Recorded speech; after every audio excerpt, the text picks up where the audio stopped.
Fala galera, estamos aqui em mais um episódio do Café com Pólvora. Dessa vez com um convidado muito especial. Vamos ver se vocês vão adivinhar quem é. Já começando assim, ó. É surfista, faixa preta de jiu-jitsu e o delegado mais tira que eu conheço, né? Casca grossa, sempre em prol da polícia, sempre apoiou ali. Assim, não é puxando saco, eu posso falar porque eu trabalhei na ponta da lança na administração dele. E foi uma administração que a gente pôde trabalhar, que a gente entregou resultado. E, pô, eu gostei bastante, doutor. Bem-vindo aqui ao Café com Pólvora, doutor Alain Turnovski. E queria que você desse um alô aí pra galera, se apresentasse. Pô, obrigado Acho que pelo... todo mundo já lhe conhece, né? Mas Não, obrigado pela oportunidade de estar aqui com o Café com Pólvora. Um prazer sempre enorme poder falar de segurança, de polícia, da nossa Polícia Civil, né? Então, primeiro queria te agradecer aí a oportunidade. Segundo, para quem não me conhece, eu sou Alan Tornov, sou delegado da Polícia Civil há 27 anos e saí agora em abril da Secretaria de Polícia Civil, onde fiquei durante o governo Cláudio Castro. Então, assim, tenho nesses 27 anos de polícia um, um perfil operacional, né, na minha vida profissional. Eu, durante muitos anos, comandei as operações no Rio de Janeiro e por 2 vezes consegui ser chefe e secretário de Polícia Civil. Então, eu acredito, como você falou, que todas as vezes que a gente esteve à frente da Polícia Civil, a gente conseguiu proteger os policiais para eles pudessem trabalhar com tranquilidade e, ao mesmo tempo, valorizar o policial, valorizar a instituição, que uma polícia forte é uma sociedade segura, né? Então, esse é o caminho aí para a gente ter mais segurança no Rio de Janeiro. com certeza. Galera, vocês já me ouviram falar isso em outras vezes aí que eu conversei sobre esse assunto aqui com o pessoal. Mas eu cheguei até a conversar isso com o doutor aqui antes. Mas para quem não entendeu o valor que uma gestão tem para aqueles policiais da ponta, quando a gente voltou da Operação do Jacaré, que a gente conhece a guerra não linear que é traçada pelo lado do mal, né? E a gente já sabia que eles iam utilizar o pós-operação para fazer N apontamentos que pudessem ali desvalorizar a ação da polícia. E quando a gente chegou e viu o discurso firme, que a gente, eu digo assim, pelo menos no meu tempo de polícia, eu nunca vi da uma secretaria, os policiais ficaram muito confiantes no trabalho que eles executam, ficaram muito felizes de estar ali naquela gestão, com o doutor Ronaldo, o doutor Felipe e o senhor falando ali na frente.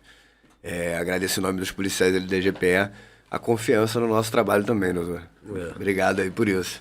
Na, na verdade, é uma via de mão dupla, né? Quando você autoriza uma operação e você sabe que uma facção criminosa, ela busca o enfrentamento para que sugere problemas e que posteriormente à operação você tem um desgaste e você não retorne com as suas operações, você não pode deixar o policial descoberto. E quando você vai, vai em defesa de uma operação que foi autorizada, vai em defesa dos policiais que cumpriram o seu dever, arriscando a própria vida, tanto que o André faleceu na operação do Jacarezinho, você não está defendendo só a Polícia Civil. Você está defendendo todos os policiais do Rio de Janeiro, todos os policiais do Brasil, Polícia Civil, Polícia Militar, Polícia Rodoviária Federal, Polícia Federal, que quando forem fazer uma operação e tiverem esse enfrentamento, vão ter a certeza que existe um espaço para defender as ações legítimas. Portanto, e é bom que se fale.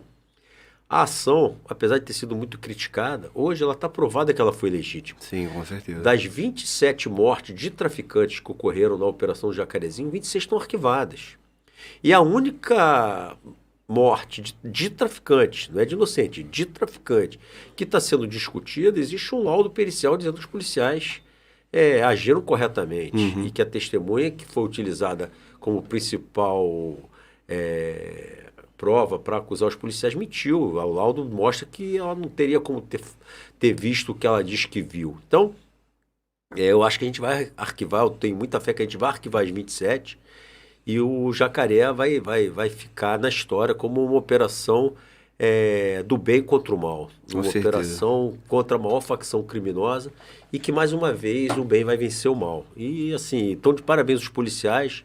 Como eu te falei aqui no início, eu vivi muitos anos fazendo operações, muitos tiros passaram perto. Então, só quem esteve ali sabe o valor que tem uma operação como a do Jacarezinho.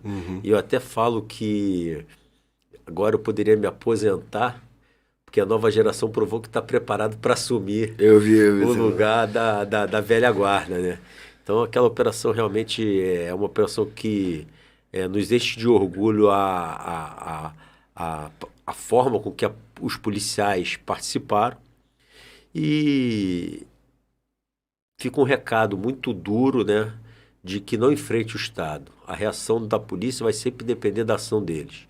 Aconteceu no Jacarezinho, voltou a acontecer na Vila Cruzeiro, já aconteceu outra vez no passado, ou outras vezes no passado, já aconteceram os mesmos episódios, e sempre um prejuízo enorme para o tráfico de droga, para essa organização criminosa, que volta e meia, por questões diversas, acham que estão protegidos, ousam enfrentar o Estado e novamente Com certeza. acabam neutralizados. Então, o que fica é o recado: não enfrentem a Polícia Civil, não enfrentem a Polícia Militar, se rendam e tudo vai Vai vai caminhar perfeitamente. Exatamente. Essa questão, eu vi já no passado você usando essa frase, né, de que é realmente o bem contra o mal. Eu vejo que hoje em dia, muito dessa política que tenta passar a mão na cabeça do vagabundo, falando assim na linguagem mais tenta florear muito isso. Mas eu acho que é pura e simplesmente exatamente isso, o bem contra o mal.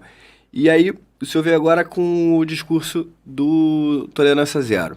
E eu achei, assim, eu sou pós-graduado em Ciências Criminais e tudo mais, estudo, gosto muito dessa parte, e achei genial você vir com essa proposta. Por quê? Queria até que você possa falar melhor sobre isso, mas pequenos crimes fomentam grandes crimes. Sim. E a gente tem prova disso nas investigações da polícia mesmo. E de onde veio essa ideia? Né? Esse estudo, eu creio que tenha vindo um estudo, uma experiência que te trouxe essa ideia de combate ao crime mais ampla. Né? E de onde veio isso? E como é que você espera implementar isso bem? Depois que tu tem 27 anos de experiência, né? Você já viveu isso antes. Eu vivi isso. Eu passei no concurso em 96 e em 2007 o Rodolfo Julian, ele veio ao Brasil. Ele falou pra gente a respeito do projeto Tolerância Zero em Nova York. E é um projeto mais amplo do que segurança pública. É um projeto que passava por... Desculpa. Passava por ordem pública e depois vinha para segurança pública. E o que era? A teoria da janela quebrada, que eles botavam uma vidraça quebrada e a outra intacta, ninguém mexia. Quando tinha uma quebrada, uma janela quebrada, as pessoas jogavam pedra e quebravam todas. Mesma coisa, eles botaram 2 carros, um semi-depenado, outro zerado, e ninguém mexia no zerado, mas acabava de depenar o que já tinha sido começado. Ou seja, você ter uma rua limpa, uma rua organizada, uma rua sem defeitos, com iluminação, asfalto, isso gera uma ordem pública, isso gera uma segurança, né, João? E aí você passa isso também para o segundo momento. Ruas limpas, ruas sem população de rua. Por exemplo, a população de rua é uma coisa que a gente tem que tocar. Não é uma barreira intransponível. O Estado, o governo do Cláudio Castro, ele pega, contrata hotéis, dá um quarto, dá um cobertor, dá um banho e dá café da manhã para a pessoa que sai da rua e deixa a calçada livre. Livre para quem? Para o comerciante poder expor seus produtos, para as pessoas poderem descer do seu prédio e andarem livremente na rua, para o turista venha para a nossa cidade, tem uma rua limpa, que passa pela questão do Tolerância Zero, como eu falei antes, o ordenamento público. E aí, essas pessoas hoje têm um TAC que diz que elas só podem sair se elas quiserem. Ou seja, elas passam a morar com a família na rua, evacuar na rua, ter relações debaixo do seu prédio, com você passando com a sua família. Muitas então, usando drogas. Usando drogas. Então, assim, e aí você tem uma desordem pública que afasta é o desenvolvimento econômico. Se você colocar uma família em frente à vitrine, ninguém vai ver a vitrine da pessoa, não vai entrar na loja para comprar. Você vai fechar aquela loja. Então, na verdade, quando você toma o Rio de Janeiro, você tem uma cidade turística com uma possibilidade infinita de recursos virem para o Brasil, virem para o Rio de Janeiro, trazendo esses turistas, você coloca exatamente o que para apresentar para esse turista. Então, essa é a primeira parte do Tolerância Zero. É uma rua limpa, uma rua que te gere uma boa sensação de segurança. E com relação ao crime, é você punir o pequeno delito para você não chegar no grande. E exatamente o contrário do que está acontecendo no Brasil hoje. Hoje, se você pega um criminoso armado numa moto, ele sai pela porta da frente ou pela cadeia, ou pela audiência de custódia no dia seguinte pelo porte de arma. Eu tenho que esperar ele te roubar, eu tenho que esperar você correr risco de um latrocínio, que é o roubo seguido de morte, para que a gente possa conseguir mantê-lo preso através da violência. E mesmo assim, você sabe, a gente estava comentando aqui antes, que você prendeu hoje um cara que já tem várias passagens por roubo e continua em liberdade. Sem mandado, 19 passagens de roubo, 10 indiciamentos e nenhum. Aí a questão é, será que a sociedade, será que a maior parte da sociedade concorda com isso? Concorda de alguém andar armado e não ser preso? Concorda com alguém chegar na sua casa, furtar tudo que tem dentro da sua casa, seu computador, suas joias, seu telefone, seus bens, e no dia seguinte ser solto? Você concorda que as pessoas receptem seu carro, o receptador pega o carro que foi roubado com arma na sua cabeça, pega esse carro, é preso e é solto porque a receptação não tem violência, apesar do crime inicial ter. Então ninguém concorda com isso. Mas o que acontece? As pessoas, com muito trabalho, com problemas para resolver, e essas pessoas elas se desgostaram da política, entendeu, João? E aí, as pessoas não querem mais saber disso, as pessoas não elegem mais alguém que vai fazer leis que reflitam o pensamento da maioria. Então, hoje, a abstenção é enorme e as pessoas elegem pessoas que têm o pensamento de uma minoria. Só que essa minoria acaba fazendo a lei que vai nortear a nossa vida maioria, e vai gerenciar a vida da maioria. Então, quando você fala, eu não concordo com a pessoa que furte, seja posta em liberdade. Pô, mas você elegeu alguém ou não elegeu, e aí eles conseguiram eleger, uma minoria conseguiu eleger alguém que mudou a lei. Então a lei hoje prevê que o cara não vai ficar preso. Então você quer mudar isso, a gente vai ter que exercer a nossa cidadania, não tem jeito. Grande parte falando ainda que vai votar em quem acha errado botar o ladrão do celular na cadeia. Né? É isso. Então assim, a gente tem que começar a pensar grande, pensar. Então o Tolerância Zero, ele passa para dar um alerta na sociedade. Sabe o que é o Tolerância Zero? Tolerância Zero é isso, uma rua limpa, uma rua iluminada, uma rua sem lixo, uma rua organizada nas vagas, por exemplo. E, segundo momento, é uma rua que não permite o furtador, não permite alguém que ande armado, não permite alguém que cometa pequenos delitos, fique impune, porque essa impunidade gera mais violência e aí o crime mais grave vai ocorrer. Então a gente pune logo no início para evitar o crime mais grave. Você é a favor disso? Então você é a favor do Tolerância Zero. Eu achei genial que você deu um exemplo, numa entrevista que eu assisti, sobre o cracudo furtar o portão no condomínio. E uma vez lá, fazendo ronda em Caxias, eu fazia, o porteiro do prédio reclamou exatamente disso. Ele falou, cara, o mesmo cracudo já roubou o nosso portão aqui mais de 6 vezes. A PM já levou ele preso 4. E ele volta na semana seguinte e pega de novo. Porque é o caminho que ele tem para acessar aquela droga, esse câncer do crack. E aí, João, olha só o que você falou. Olha os mitos que criam. Droga não é mais um problema de polícia. É um problema de saúde pública. O furto não tem violência. Então, para que deixar o cara preso que ele vai voltar pior? Primeiro que é mentira. Ele vai encontrar na cadeia aquele traficante que sempre conviveu com ele na comunidade dele. Então, assim, não vai ser surpresa nenhuma o convívio dele com o traficante se ele entrou no mundo do crime. Então, não piora ele nada. E aí inventaram que ele não tem que ficar preso porque o furto dele não tem violência. Aí vamos lá. O cracudo, que é o viciado em crack, furta. Então, em tese, pela teoria dos últimos 10 anos dessas pessoas, dessa minoria, a droga não é um caso de polícia e o furto não tem que deixar ninguém preso. Aí os viciados começam a furtar, por exemplo, o cabo da Supervia. Param nossos trens. Aí, quem que eles vêm cobrar? A polícia. Tem que fazer o que? Vocês não disseram que o furto não tem mais que prender, que o viciado não é problema de polícia, então chama um médico. Prova que a sua teoria está certa. Trata o viciado e acaba com o furto. Não, eles procuram a polícia. Ou seja, na verdade, são ideias que só cabem no papel em branco.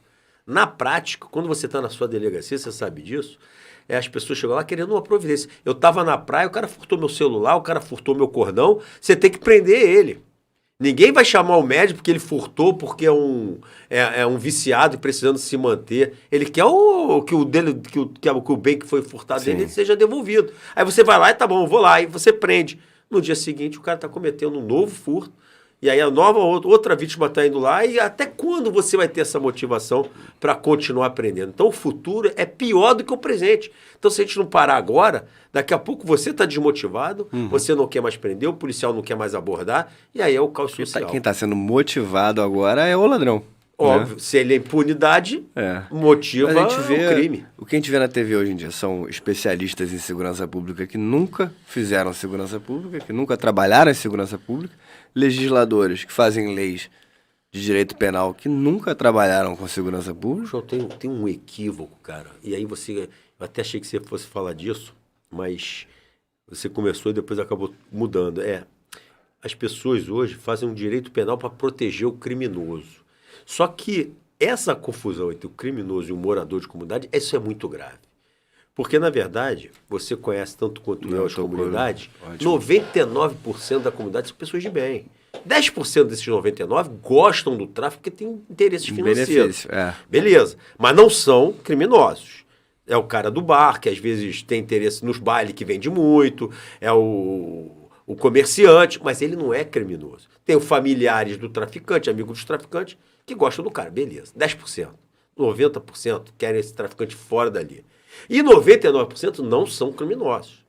Então, quando você fala numa rocinha, por exemplo, são 120 mil pessoas, você vai falar o quê? Tem 300 traficantes. Aí você que é da pista, conhece a guerra, desses 300, quantos são brabos? 30?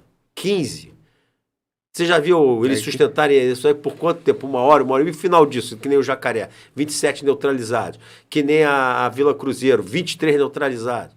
Então, no final, a gente é sempre muito mais forte que eles. Só que esses 200, eles deveriam ser um problema de polícia, que deveria tirar eles daqui e deixar a comunidade em paz. Mas não, eles querem tratar esses 300 como moradores, como se fossem vítimas daquele sofrimento. Mentira! Se fosse realmente o local que fizesse criminoso, a gente teria 99% de criminosos e 1%. Inclusive, eu acho um desrespeito com o morador de bem. Um furto de voz, um roubo. Por quê? Na verdade, quando eles defendem os direitos humanos desse criminoso, eles calam os direitos humanos daqueles que não querem eles lá, que é a grande maioria. Então, na verdade, quem defende direitos humanos do morador é a polícia. E quem defende direitos humanos do criminoso são as ONGs de direitos humanos. Exatamente. E só a gente que tá lá e vê os olhos da senhorinha, que tá lá cansada daquilo, que acorda 4 da manhã. Aquela água que eles dão pra gente porque a gente tá cansado, na garrafa PET, que muitas vezes vem com gosto do refrigerante.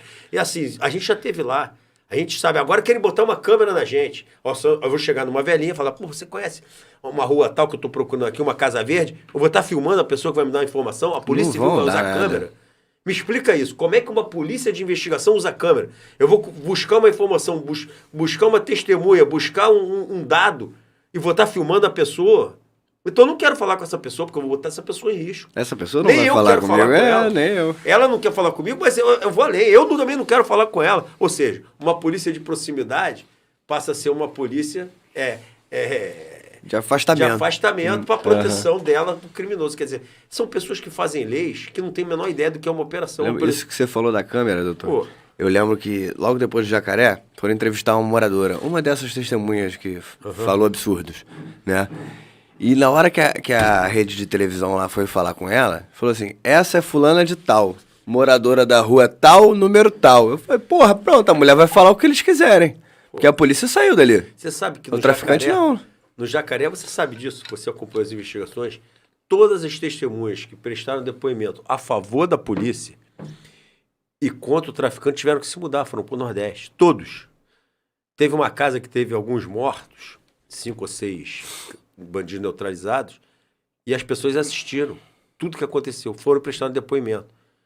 Só que falaram, o senhor não junta o nosso depoimento até a gente se mudar. Aí eles foram disfarçados, foram para o Nordeste, levaram suas coisas, estão morando escondidos por aí.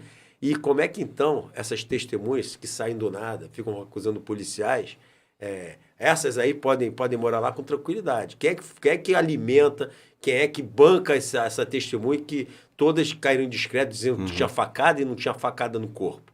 E aí, a partir daí, eles fingem que não ouviram a pessoa. E aqueles sérios, aquelas testemunhas que realmente narraram o que viram, só porque era a favor da polícia, tiveram que se mudar do Jacarezinho. Então é uma vergonha. É uma vergonha esse trabalho que essas ONGs fazem. Protegendo o criminoso. A gente estava em Manguinhos há pouco tempo, quando a gente prendeu o Rael lá, a gente estava com um monitoramento num dos grupos da comunidade. E a gente lendo lá, manda a população, os amigos pra rua pra fazer protesto pra não levar o amigo. Mas manda todo mundo lá agora. Tipo assim, ordem do tráfico para pessoas que não são de bem causarem arruaça na polícia. São os 10% que eu te falei, que apoiam eles. Mas 90%, eu detesto os caras. Você gostaria de alguém botar uma barricada na frente da sua casa? 6 caras de fuzil, um som alto que começa sexta-feira, termina domingo, não deixa ninguém dormir. Respeitar minha filha. Respeitar sua filha, estuprar, se ela quiser acabar o namoro, esquartejar ela. Você acha que viu na Kelson? Na Kelson. Você acha que as pessoas querem isso pra si? Claro que não querem. Aí vão esses direitos humanos e vêm defender criminoso. Uma das pessoas que foram mais votadas no Rio de Janeiro era um cara chamado Wagner Monte. O que ele fazia? Escrachava. O escrache era a vontade do povo de falar, olha, era isso que eu gostaria de fazer com eles, Wagner. Só que como eu não posso, porra, eu voto em você. Então ele tinha 600 mil votos, 480 mil votos em comunidade. Que é a prova maior que essas ONGs estão erradas, que as pessoas não estão conseguindo se comunicar com a sociedade lá. E isso é um recado importante que você está falando agora, doutor. Porque por mais que aquele povo se sinta acuado pelas organizações criminosas, que hoje a gente já vê politicamente articuladas, na hora que vocês estiverem ali na urna eletrônica, o vagabundo não vai estar vendo. É hora de vocês falarem, como falaram quando votaram no Wagner, como podem falar agora. Sim. Né? Então é a hora de vocês realmente irem contra esses traficantes sem medo. Porque o que o doutor está falando, nós na polícia sabemos. A grande maioria na comunidade, e a gente vê quando a gente chega numa operação, cedo da manhã, os pontos de ônibus lotados de trabalhador. Sim. De madrugada, ainda de noite no trabalhar. A gente sabe que aquela população é de bem. E irrita mais ainda ver esses vagabundos lá, né? E deixa eu te fazer só uma pergunta aqui pra gente se ambientar. A gente já deu até Já falamos um pouquinho desse caos que é a segurança pública do Rio de Janeiro se encontrou por muito tempo, a dificuldade que é trabalhar a segurança pública aqui. E de onde veio essa vontade de você ser delegado? Cara, isso aí é vocação, né? Você nasce com isso, né? Já veio... Assim, só faça um concurso para a Polícia Civil se vocês... O pequeno teste é o seguinte. Escutou barulho de tiro. Você vai na direção do tiro ou você vai correr? Você está curioso, foi na direção do tiro para saber o que está acontecendo. Faz concurso para a Polícia Civil. Você se escondeu, porque você não sabe de onde está vindo esse tiro, você não quer que esse tiro te atinja. Faça outro concurso. Então o policial é isso, é aquela vocação. Tiro, onde é que tá? Vamos ver o que tá acontecendo, que já pega a arma e vamos lá ver. Esse é o policial vocacionado. É óbvio que na polícia a gente tem espaço para a área administrativa, que é muito importante, que faz a compra do nosso colete, do nosso fuzil, do nosso blindado. Mas é uma pequena parte. Uma grande maioria tem que trabalhar na ponta. Pelo menos 70%, 80% estão na ponta. Então, assim, se você tiver vocação, eu acho que eu sempre tive, por isso eu tanto trabalhei na minha profissão, eu acho que você vai ser feliz. É aquele dia que você fala, tá tudo contra, mas eu tô feliz de ir pro meu trabalho. Então você nasceu para ser policial, eu acho que é isso. Tipo, o pessoal costuma falar assim, maluquice. Mas ali vai ser confusão. Aí a nossa equipe a gente fala, então vamos lá. Se a gente não fizer merda, não vai dar merda. Vai dar confusão, mas o trabalho da polícia não é resolver a confusão. Então vai dar tudo certo, né? Então a inspiração já veio de berço. Você tem que ter esse sangue aí. Já que sempre eu falo assim, a gente sofre muitas vezes, mas eu amo isso daqui também. Vai rindo pro trabalho, né? Vai rindo. Né? Acorda, ainda mais você Vai na assim, carga, pá. né? Acorda 3 horas da manhã. Pô, tô todo dia na ronda agora que tá fogo. E o filho de 2 meses em casa, eu não tô dormindo. Mas tá bom pra caramba.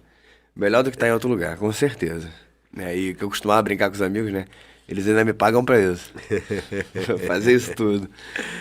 Voltando um pouquinho na história, antes dessa gestão de agora, o senhor já foi secretário de polícia. Secretário não era secretário, era chefe de polícia. Né? E numa época em que as UPPs estavam em alta, correto? Correto. A gente vê hoje em dia que esse projeto meio que não deu certo. Ou o jeito com que foi aplicado acabou não vingando muito bem. O que você acha que faltou ali na questão das UPPs? Ó, a questão da retomada do território eu acho correto, tá? Não é para retomar tudo, que não dá, não tem efetivo para isso. Mas se você retomar os principais redutos, os maiores e principais redutos utilizados por facções criminosas, seja de tráfico, seja de milícia, você controlando esse território, você minimiza totalmente os crimes daquela região. Por exemplo, como você vai levar para dentro de uma comunidade um caminhão de carga roubada, se você não pode tirar a carga com tranquilidade? Se você parar a carga aqui, no meio da praça, no acesso da polícia, e começar a tirar a carga do caminhão, a polícia vai parar, cara, tá descarregando essa carga aí. Mas, então, essa questão se você dominar aquele território, eles não vão se sentir à vontade para levar uma carga roubada lá para dentro, para não levar um carro lá para dentro, para não vender celulares roubados lá dentro.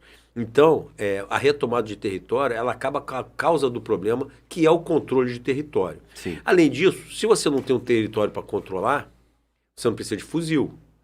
Porque o fuzil, ele existe para controle de território, para ninguém invadir, para ninguém tomar o seu território. Então, quando a polícia ocupa, o Estado ocupa, vocês minimizam os crimes lá dentro de forma absurda. E esse era o conceito da UPP. Só que a UPP, ela ia muito bem até 2011. 2011. Por quê? Porque existia por trás da UPP uma polícia de investigação muito atuante. Quando a gente ocupa o Alemão, uma semana antes do Alemão, a gente estava prendendo a família dos principais líderes por lavagem de dinheiro, desestabilizando a quadrilha. Então, quando a PM entrava, a PM já entrava num terreno menos agressivo, num terreno com a quadrilha desorganizada. E normalmente junto com outras forças. Depois a PM ficava. Então, assim, quando você retira a Polícia Civil do cenário, que é a partir de 2011, por quê? Porque a Polícia Civil começou a mostrar o quê? Olha, o tráfico está voltando em determinadas UPPs. Pô, mas você não pode falar isso, porque a gente está falando que está pacificado. Se está pacificado, como é que vai ter arma? Não é. Está tendo arma, isso aí não acaba dando noite por dia. Então, até o nome pacificação era muito ruim. E aí a Polícia Civil passa a ser um problema. Porque a Polícia Civil está querendo mostrar que a UPP está dando errado. Então, assim, quando ao invés de tentar corrigir, você começa a tentar esconder os problemas para debaixo do tapete, as coisas vão dar errado. E aí começa. Vai acumulando. Né? Exatamente. Aí começa. A gente ocupou a comunidade do Alemão, os bandidos do Alemão, nem todos foram presos, fugiram para o interior, para a Baixada, para Niterói e São Gonçalo. Beleza. Com a nossa investigação, a gente ia lá e ia pegar os caras dormindo na casa da tia, no morro tal, ia bater antena, ia ver onde eles estão e prendia com tranquilidade. Só que a Polícia Civil foi afastada em 2011. Então ele vai para Macaé, vai para Campo Búzios, Cabo Frio. E começa a fortalecer. E ninguém vai lá prender. No que ninguém foi lá prender, ele falou, pô, irmão, tá ruim aí? Tem um morro aqui, vou entrar aqui. Entrou, porra, minha tia mora aqui, tá tranquilão, vem pra cá, traz uma arma, o cara começa a se colocar lá, leva a arma pra esses lugares que nunca tinha estado e passa a gerenciar aquelas regiões, que passam a ter uma violência que não tinham antes. Então os índices de violência no estado começam a subir, não pela capital, que sempre foi, começa pelo interior, Baixada, Niterói e São Gonçalo. E aí aquilo vai explodindo, aí vai se falando, não, a gente vai chegar com o PP aí, pô, você vai ocupar a PP todos os lugares, quer dizer, você começa a justificar o próprio erro. Só que, lembra do tapete que está Acumulando sujeira. Está acumulando, até que a UPP começa a dar errado, e aí os caras voltam para os seus redutos. Pô, voltou para o seu reduto, tu acha que ele guardou lá? Claro que não. Ele largou e foi embora? Não, ele deixa um gerente em Macaé, Cabo Frio, Búzios e tal, Campos, e volta para o UPP. Ou seja, os índices de criminalidade explodem no Rio de Janeiro, porque você tem a volta da Expandiu. capital e uma metástase de violência. O que acontece? O Exército é chamado em 2018 para colocar ordem, porque explodiu a violência de uma tal forma que perdeu-se o controle. Então esse foi o reflexo daquela gestão de segurança pública do Rio de Janeiro, a falência do Rio de Janeiro. Quem viveu, quem gerenciou, quem esteve à frente do período de 2007 a 2018 na segurança pública, especialmente, não voto nem 2007 a 2018, 2011 a 2018, tem nas costas a responsabilidade de ter um Rio de Janeiro falido na área de segurança. Falido de verdade. Uhum. Tanto que houve uma intervenção federal. E hoje eu vejo muitos dele aí dando palpite na área de segurança quando tiveram a oportunidade de falir no Rio de Janeiro.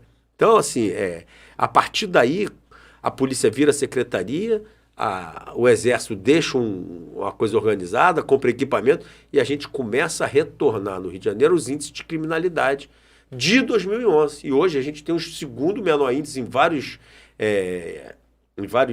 crimes, sendo que o homicídio é o menor da série histórica. Ou seja, as polícias estão novamente trabalhando com inteligência, trabalhando com investigação e fazendo as suas operações. O que falta? Falta o que a gente estava falando um pouquinho antes aqui. Falta que agora, nesse nível que a gente está, para baixar isso, a gente precisa de leis mais duras. Agora o problema já não está no Estado. O inimigo agora é outro. O inimigo agora está em Brasília. São as decisões que são tomadas lá, com todo respeito, decisões judiciais que eu tenho o direito de discordar, decisões judiciais que soltam um criminoso que está na moto preso com cocaína e balança de pressão na sua mochila, porque o STJ entende que não houve justa causa para parar aquele criminoso numa blitz, ou seja, eu não posso mais parar as pessoas numa blitz. O caso da Manga, você estava nessa? Minha operação, então, minha equipe. Essa operação, eu cito ela, é um dos maiores exemplos de absurdo. Vocês prenderam, também na minha gestão, vou pegar uma casquinha também, né? A gente só tinha liberdade de trabalho porque era a sua gestão. Pô, vocês pegaram 900 quilos de manga indo para a Europa. E foi anulado o processo porque eles falaram que quando vocês viam o cara fugir, a galera fugia, os criminosos, que vocês invadiram e prenderam todo mundo, vocês tinham que ter cercado pedindo uma busca e apreensão. E anularam a prisão. O cara estava com 900 quilos de cocaína dentro do caroço de manga. Isso foi menos importante do que o fato de vocês terem entrado com flagrante. E foi um trabalho de inteligência que deu trabalho. Deu trabalho. Trabalho que deu trabalho é ótimo. Mas assim, a gente chegou a monitorar. Chegou a informação de toras de madeira com cocaína dentro. Depois, pedaços de mármore. E a gente, caraca, mas o local não chegava a ser um local. Quando a gente chegou no local, um monte de manga. A gente, caraca. Aí olha, tem isso, tem aquilo que... os caras correram, pulando no muro. Portão aberto, doutor. Eu não sei o que chegou no judiciário, acabou ficando a cargo da Polícia Federal, o término do inquérito. Mas... não tinha cadeado. Botaram num jornal que o cadeado tinha sido arrebentado. Não tinha cadeado. Eu fui o segundo a entrar no local. Não tinha cadeado. Isso aí...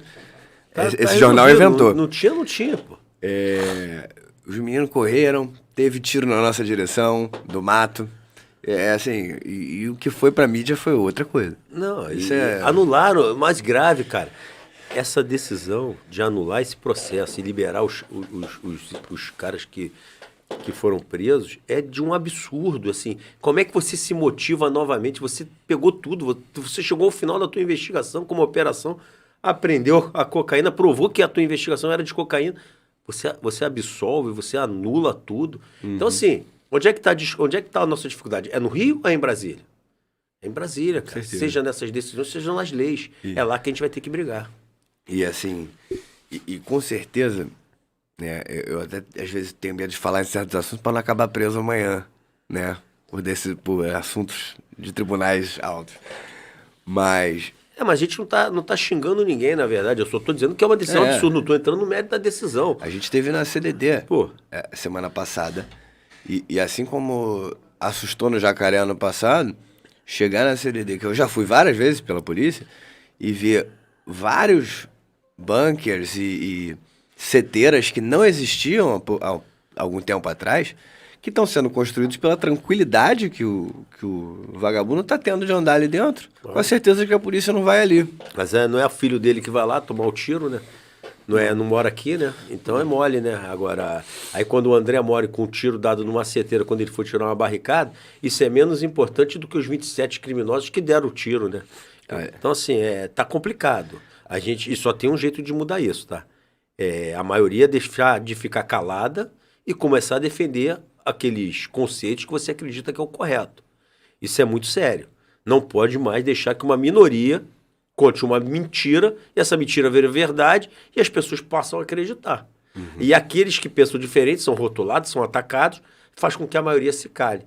Isso tem que acabar. Eu acho que tem muita gente ainda que fica, mas a polícia isso, a polícia aquilo. Cara, a polícia tem muita vontade. É o que a gente diz. Outro dia um amigo chegou assim, mas prender não é solução. A gente tem um ciclo carcerário aqui enorme. Só em Benfica entram 200 presos por dia. Eu falei, mas peraí. A gente tem um sistema carcerário jurídico, e que isso eu estudei, eu vi que é verdade. Que em cerca de 30 dias, tá? Você troca 80% do sistema carcerário. 80% vai pra rua e entram 80% novos. Mas que vai pra rua em 30 dias. É que a polícia não para de prender, senão tava vazio. Senão tava vazio. Senão tava vazio. A polícia tá segurando ali uma porta que tá cheia de zumbi pulando. E aí eles abrem um pedaço dessa porta, aí a gente bota de novo pra dentro, e na verdade sai. Agora, assim, a cadeia que é o problema, constrói a cadeia. Agora, deixar de prender e deixar sair criminoso é que não pode. Exatamente. Pô. Agora, eu vi, né, em uma entrevista, indagaram você sobre a questão da como é que chama? Da permissão para liberação das drogas, né? E muito eu vejo o pessoal falando na televisão assim, mas aí vai enfraquecer o tráfico. Eu falei, se não tivesse organização criminosa por causa de droga, a milícia não tinha se fortalecido como se fortaleceu. Porque no início não vendia droga. Hoje a gente sabe que não é bem assim. Na verdade, o que eles aprenderam, João? Se você tirar a droga, na verdade é o seguinte, eles dizem o seguinte, que se você, por favor, se você liberar a droga, acaba com a violência no Rio de Janeiro. Esse é o... Café, doutor, não? Café, não, obrigado. Esse é o mito hoje que tem desses estudiosos, desses especialistas. Você libera a droga que vai gerar recursos e vai acabar a guerra. Esse conceito está totalmente equivocado, totalmente ultrapassado. Eu te digo por quê. Se você tirar as drogas de dentro da Rocinha, você vai tirar 30% do faturamento deles. 70% é gatonete, internet, gás, segurança, transporte alternativo. Então, assim, eles já aprenderam com a milícia que o dinheiro da taxa é mais rápido e mais rentável do que o dinheiro da droga. A droga tu tem que trazer de outro país, misturar a droga, preparar a droga, pagar o salário de quem vende, comprar arma para se defender. Você tem o que ali? Você tem a questão do poder, do traficante armado, que você precisa para sustentar o seu território. A questão da idolatria. Da idolatria. Agora, o que sustenta a quadrilha hoje são as taxas. Então, se você tirar a droga, na verdade, tem lugar da milícia que não vende ainda droga. E eles não vão, e tem guerra pelo território deles, não tem nada a ver com a droga. Então, assim, na verdade, eles querem liberar a droga e querem dizer que a droga vai acabar a violência. Isso é mentira. E querem liberar a droga, mas não dão solução para o cracudo que furta. Ou seja, eles querem o caos social. Mas quem quer esse caos social? A maioria não, a minoria. Minoria mesmo, eu estou falando de 10%, 15%. Só que a maioria está calada. A maioria não se impõe mais. E a lei foi feita para impor a vontade da maioria e a minoria, não ao contrário. A minoria dizer o que a maioria tem que fazer. Então, assim, é preocupante a falta de vontade das pessoas de entenderem a questão política que está por trás hoje do combate à violência. Infelizmente, a polícia ela não precisa ser só apoiada para prender. Ela precisa ser apoiada para que as leis mudem e permita que as pessoas presas pela polícia permaneçam presas. Com certeza. Eu recebi aqui o coronel Alessandro Visacro, né, que foi das Forças Especiais do Exército, cara. Ele é estudioso demais nessa área de guerra da informação, guerra multinível, né, que é o que eu acho que a gente vive aqui hoje em dia. E ele falou que, assim, cara, o BOP, a CORE, as delegacias especializadas, batalhões do Rio de Janeiro, estão super preparados para guerra tiro a tiro com bandido no Rio. O problema é o multinível dessa guerra, né? É que o criminoso tem grande parte da mídia a seu favor, o criminoso tem associações montadas ali para falsamente proteger o pobre, o que a gente sabe que não é bem assim o objetivo de muitas delas, e que isso gera um desconforto jurídico para o policial trabalhar, né? Aquele medo jurídico que eu acho que leva até vidas de policiais que deixam de atirar quando é preciso ou coisas do tipo. E uma estabilidade. Quantas vezes a gente não viu, né, na história da polícia, uma operação não ser autorizada por medo de dar alguma coisa errada? Não, depois do Jacaré. Os caras que roubaram lá a joalheria na Barra são os mesmos caras que estão na Nova Holanda há muito tempo, com solicitações para a Polícia Civil, Polícia Militar fazer operação para prender eles, solicitação de outros estados. E cadê os mandados? Cadê a excepcionalidade para ir buscar esses caras dentro das casas? Aí eles saem, vão lá na Barra da Tijuca no assalto, que não matou um vigilante, que deram um tiro, foi bastante violento o assalto. Aí as pessoas, a polícia está impedida de ir impedida mesmo. A polícia tentou prender eles. A polícia está impedida não só pela ordem do STF, mas porque geram, o que você falou dessa guerra pós-operação, ela gera uma pressão nos juízes que, se der um mandado e tiver uma operação e morrer pessoas, vai ser cobrado. Então ele deixa de cumprir a lei para não ser taxado nem rotulado se der uma operação de morte de traficante. Então, assim, a gente vai ter que conviver com traficantes roubando o shopping, a gente com a nossa família, andando na rua, parar uma moto e roubar a gente. O pessoal entender até, é a mesma quadrilha que pegou reboques de veículos pesados para rebocar o caminhão blindado da Souza Cruz, é a mesma quadrilha que entrou no CDD lá de distribuição de cargas em Caxias e roubou a carga da Samsung, com roupas da Polícia Civil, e que a gente já tentou inúmeras vezes entrar na comunidade para prendê-las. Na Maré, a gente foi na Maré, que a gente tá falando de Maré aqui, Nova Holanda. A gente foi na Maré, os policiais foram processados por improbidade administrativa por terem voado com helicóptero.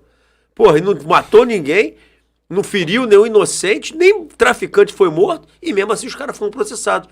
Como é que você dá ordem para subir um outro helicóptero? A gente defendeu os policiais, eles foram absolvidos e derrubamos a decisão. Mas olha o que a gente está fazendo para poder trabalhar. Quanto mais forte uma polícia, menos confronto. Eu falo sempre. Quando você quer paridade de armas entre polícia e criminoso, a troca de tiro é muito maior. Se você tem numa ladeira, aqui está a ladeira, tem uma barricada aqui embaixo, uma seteira aqui em cima, eu só tenho fuzil, eu vou dar saturação aqui para poder tirar, vou dar tiro naquele muro, para o cara não poder atirar em mim. Agora, se eu venho com o helicóptero chega naquele muro, o cara vai fugir. Então não vai ter tiro, eu também não vou precisar dar tiro, é zero tiro. Então, quanto mais forte a polícia, menos confronto. Aí as pessoas que, esses estudiosos, essa minoria estudiosa que não sabe nada, diz que a polícia inteligente é uma polícia sem arma. Não, a polícia inteligente, ela vai chegar no lugar certo através da investigação. E a questão de armas, ela tem que ter muito mais armas para evitar que o traficante, que também tem arma, possa nos enfrentar. Queira enfrentar. Então, assim, se você vai prender alguém forte, você vai com 2 pessoas, o cara é capaz de tentar reagir. Agora, vai com 8, 10 pessoas. Se não for interessante para ele vai olhar, não vai tentar reagir.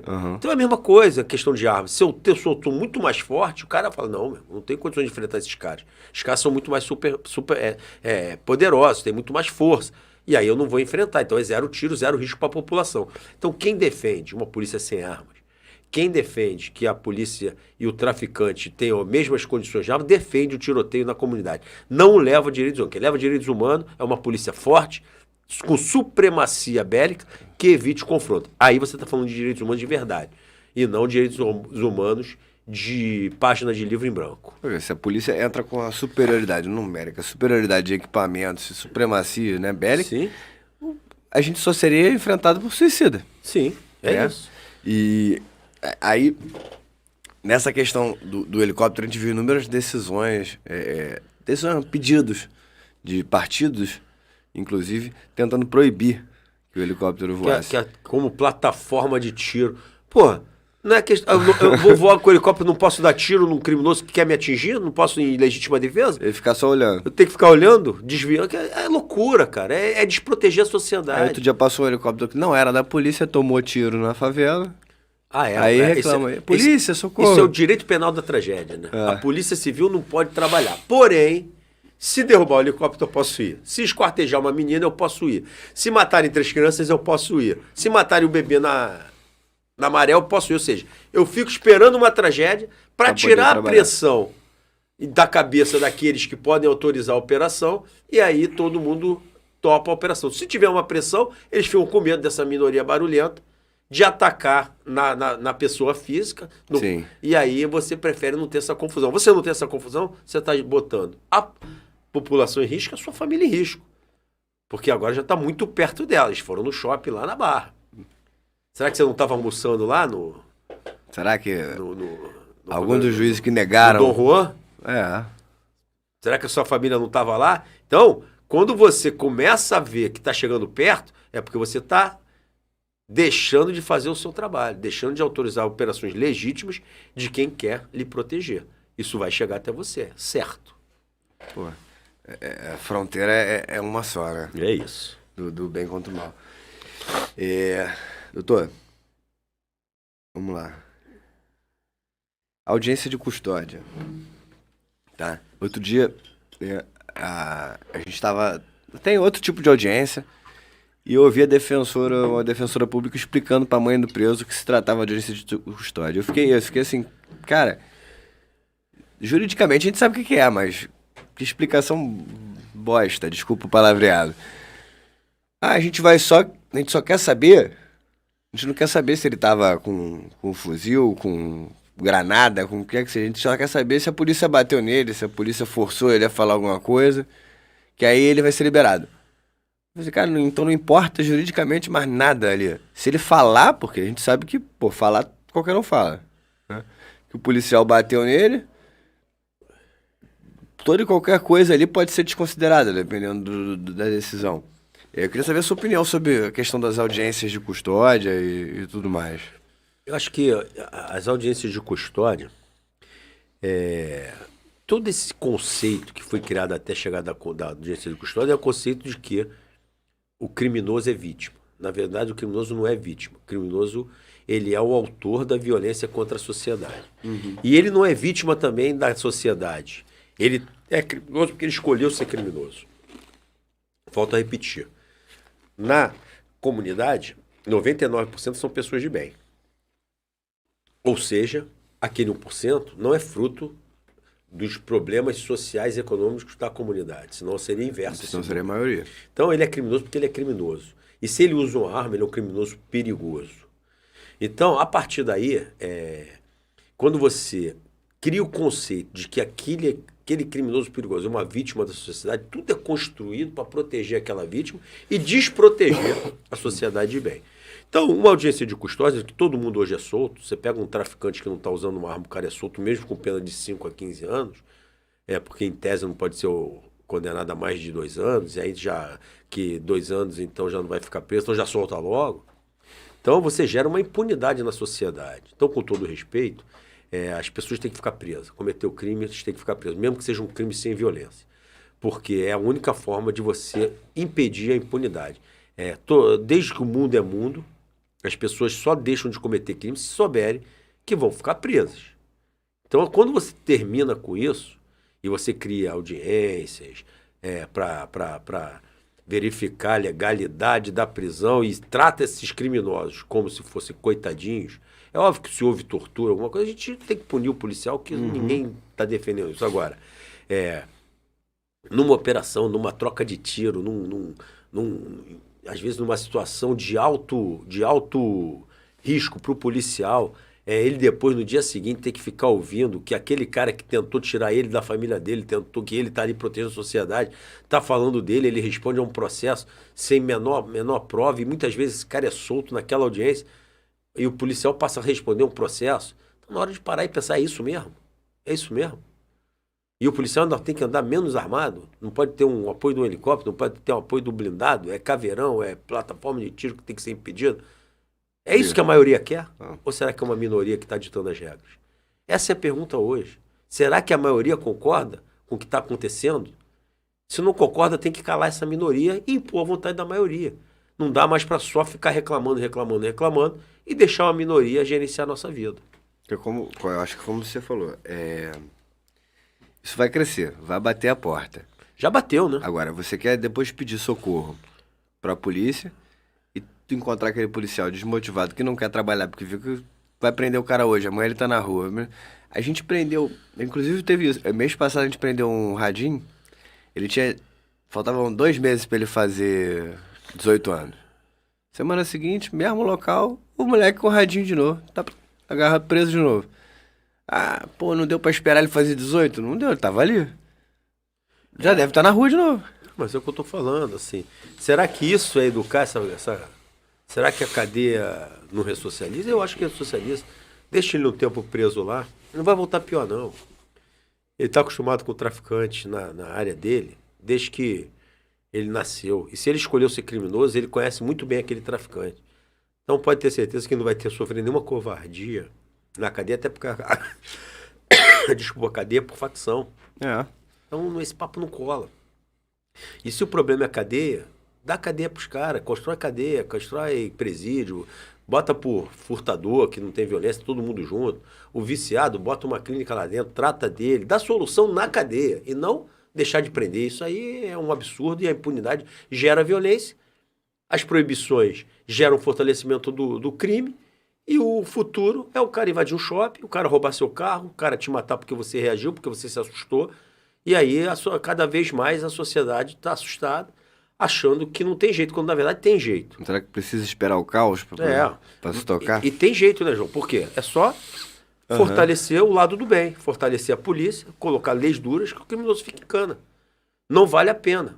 Daí a gente começa a reverter essa curva. É o que eu falei, 200 criminosos, 300 criminosos na Rocinha não podem vencer o Estado. Não vem com esse papo de guerra, não tem nada disso, você vai lá. Vai demorar um pouquinho para entrar a primeira vez, na segunda a gente já vai entrar, no 5º dia não tem nem bandido na Rocinha. Agora tem que entrar o resto. O que é o resto? Decisões que permitam que abra a rua, que dê ali mobilidade, né? Mobilidade para a polícia chegar, que a gente consiga fazer construções de bairro comum, com ruas abertas, arejadas, e para isso vai ter que derrubar algum casa de algumas pessoas, que vão ser realocadas. Agora, se não puder fazer isso, aí vai virar o caos urbano, e aí a criminalidade, com a dificuldade da polícia de andar ali dentro, volta a frequentar. Agora, dizer que não tem jeito, a parte mais fácil é tirar o bandido. Isso a polícia faz sempre. Isso eu concordo, isso é mais fácil. É mais fácil. Então não vem me dizer que lá é um perigo, que não é. A questão é, será que a justiça vai deixar abrir a rua? Será que a justiça vai deixar remanejar morador? Será que a justiça vai deixar parar o aumento do número de casas para dentro da mata? É isso que tem que ser resolvido, não é o traficante. O traficante a gente resolve. Então, eu acho que o foco da sociedade tem que ser diferente. O problema não são aqueles 300 criminosos. O problema é o restante. Seria assim, uma prioridade a segurança pública daqui para frente. Seria buscar leis que se adequem à nossa realidade, que sejam mais duras. Isso. Com relação ao traficante, que mantém ele preso. Não só o traficante, como qualquer ladrão, como a gente começou aqui. Ladrão. Furtador, mantém ele preso. E aí, com relação ao resto, cobrar.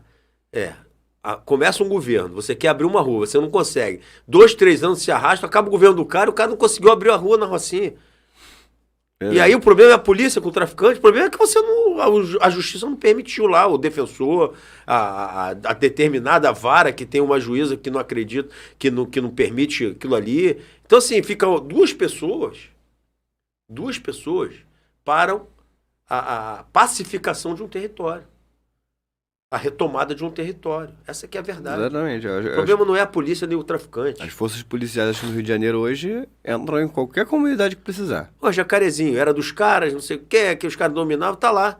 Prejuízo enorme, não tem mais baile, não tem mais... A venda tem uma pequena, aquela coisa de correr no beco, mas cadê o baile?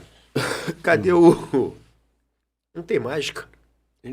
A força policial é de qualquer um, tem que entrar o resto, como você falou. Mas não é nem o Estado, tá? Uhum. O Estado às vezes quer entrar, tá? Porque, o Estado não entrou. Não, o Estado não entrou, não. Não deixaram entrar. É diferente. É isso que tem que acordar. Não deixaram entrar, não deixaram demolir, não deixaram abrir a rua, não deixaram parar as invasões em cima da mata. E deixar de fomentar o Tem uma liminazinha lá, vai derrubar a casa que acabou de ser construída dentro da mata. Ah, não pode derrubar não. Tem uma liminar lá dizendo que você não pode derrubar. Ué, mas é uma construção irregular na Mata Atlântica. Não, mas não pode. Aí fica meses aquilo ali. 4 anos passam. Se você tiver 6 meses para derrubar uma casa, em 4 anos você vai derrubar quantas casas? 4? 8? É loucura, mas a questão não é entrar serviço, é permitir que entrem os serviços. É pior. Com certeza. E você pegou, na primeira vez como chefe de polícia, o Rio de Janeiro de um jeito, né? Como secretário já pegou o cenário da criminalidade um pouco diferente, apesar de que você já vinha da diretoria do GPC, já estava ambientado. E agora, eu acho que daqui pra frente, né, a polícia mostrou a força nas ruas e essa questão que você apontou bem agora, deixar trabalhar, né? E que diferença crucial você faz entre esses dois primeiros cenários que você pegou? O crime em 2009, 2011 e o crime 2019, 2020, 2021. Cara, assim, o que eu vejo pior é o pós-operação. Piorou, né? Piorou. Eles estão mais organizados, politicamente organizados e nas mídias sociais, principalmente. Você entra numa maré hoje, as ONGs começam a dizer que houve invasão, contra-informação, derrubaram a porta, entrar numa... É que você vai ver, não tem nenhuma ocorrência daquela. Ao mesmo tempo, imediatamente, políticos se envolvem dizendo que vai ter uma matança e criminosos que são chamados de inocentes, pessoas que foram para a padaria. Na verdade, você abre a mídia social do cara, o cara é um dos principais traficantes locais. Ou seja, e as pessoas mentem descaradamente para proteger esses criminosos, como eles fingindo que eles até que a gente não soubesse que eles eram traficantes. Quando a gente começa a provar que ela está mentindo, ela simplesmente some, mas ninguém cobra a responsabilidade. Não tem. Na verdade, elas têm algum interesse que tem que ser investigado. Por que você está defendendo um traficante? Você está sendo paga? Você está tendo curral eleitoral? Você está tendo apoio para sua campanha? Você tem voto aqui? Qual tipo de voto que você tem? Voto de cabresto? Então, assim, que tipo... Porque você não está defendendo a sociedade de lá, você está defendendo um criminoso que mata a sociedade, que impõe o terror à sociedade local. Então, na verdade, você faz parte do mal. Você faz parte da organização criminosa.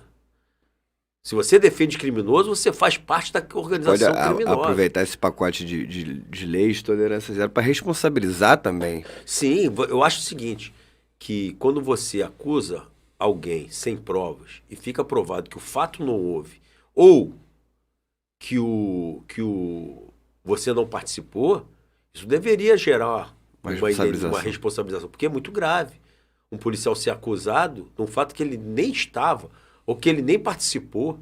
Isso acontece toda hora você vê policial, mas eu não estava, assim, e aí você fica muito vulnerável. Mas tem várias etapas dessa organização que são super protegidas. A gente vê advogados do crime organizado hoje em dia agindo como verdadeiros gerentes, porque eles saem da cadeia com ordens e levam essas ordens para a favela e trazem informação, levam.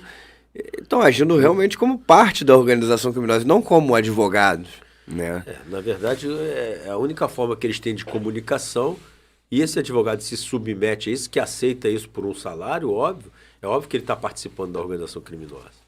Então, assim, quando ele vai ser advogado de um traficante, já está no pacote que ele vai fazer parte dessa organização criminosa, levando e trazendo recado. Então ele aceitou o contrato, ele faz parte sim. Ninguém vai lá procurar o traficante que obriga alguém a ser advogado dele.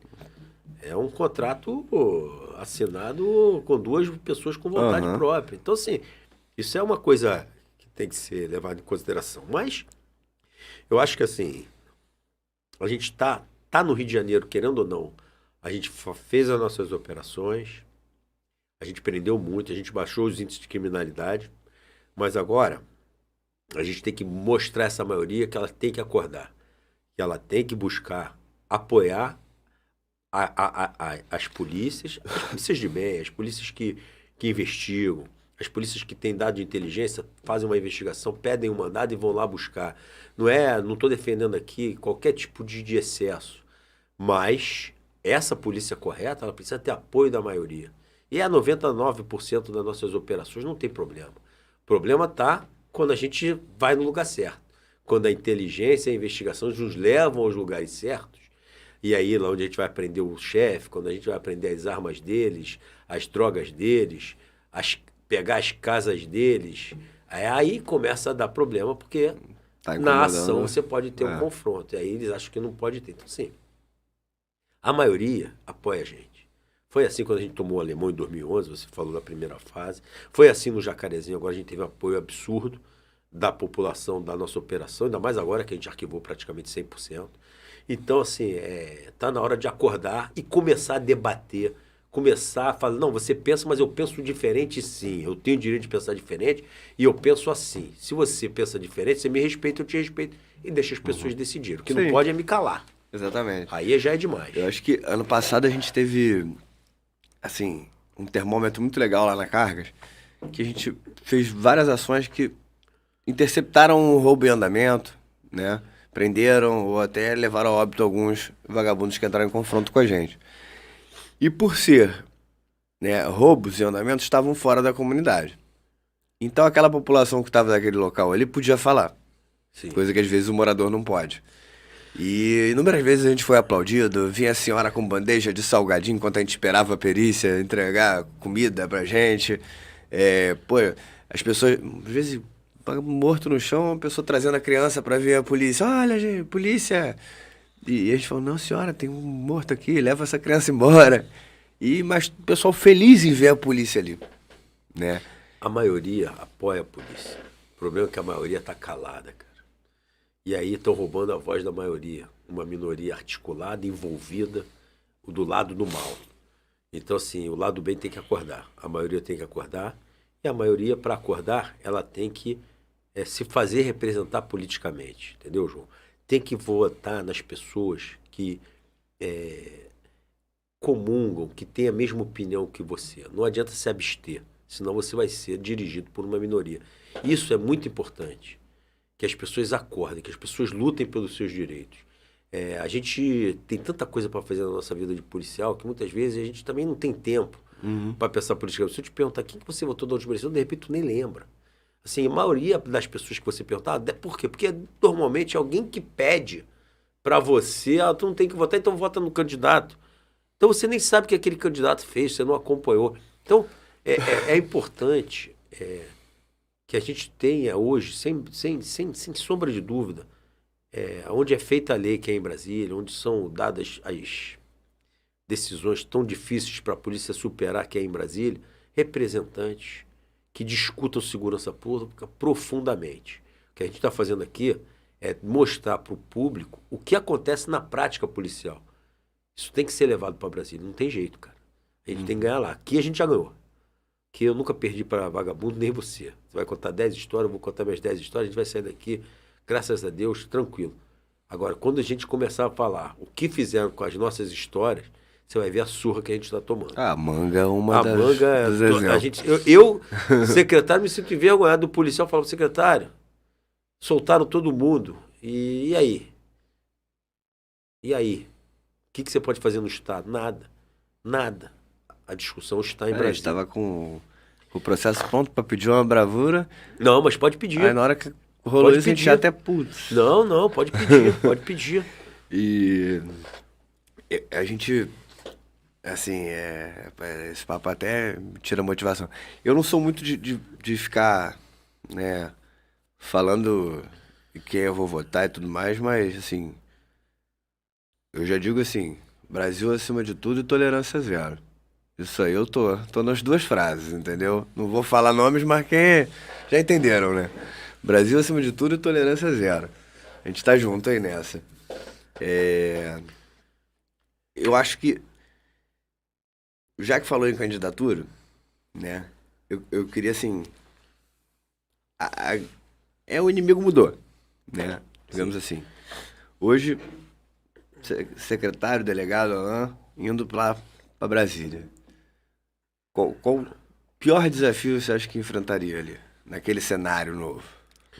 Olha só. Porque criminoso tem lá também. Você vai enfrentar criminoso lá também. Assim, você sabe, você acompanhou, né, João, a minha carreira aí. Quando você sai do auge da sua carreira como secretário, comandando uma instituição e bem, entregando, para ser pré-candidato a deputado federal, é uma decisão muito difícil. Porque o que eu amo fazer é a minha profissão. Mas esses últimos 1 ano e meio, cara, eu realmente me senti impotente para enfrentar o verdadeiro desafio que é a segurança pública. Você no Estado, você não consegue mais enfrentar esses desafios. Esses desafios estão em leis que favorecem a criminosos. Leis que protegem não a vítima, não a sociedade bem, sim ao criminoso. Que dão direito a ele de responder em liberdade, dão direito a ele de uma série de benefícios que o trabalhador normal não tem. E que o trabalhador normal nem sabe que o preso tem, que o bandido tem, que o criminoso tem, porque ele não tem noção. Ele acha que quando o cara foi preso, ficou preso. Ele só sabe que o cara foi solto, muitas vezes na audiência. Eu tive Estava conversando com uma promotora de Campos e furtaram a casa de uma vítima. E no final da audiência o cara tinha 22 passagens. Putz. E ela estava revoltada, a vítima.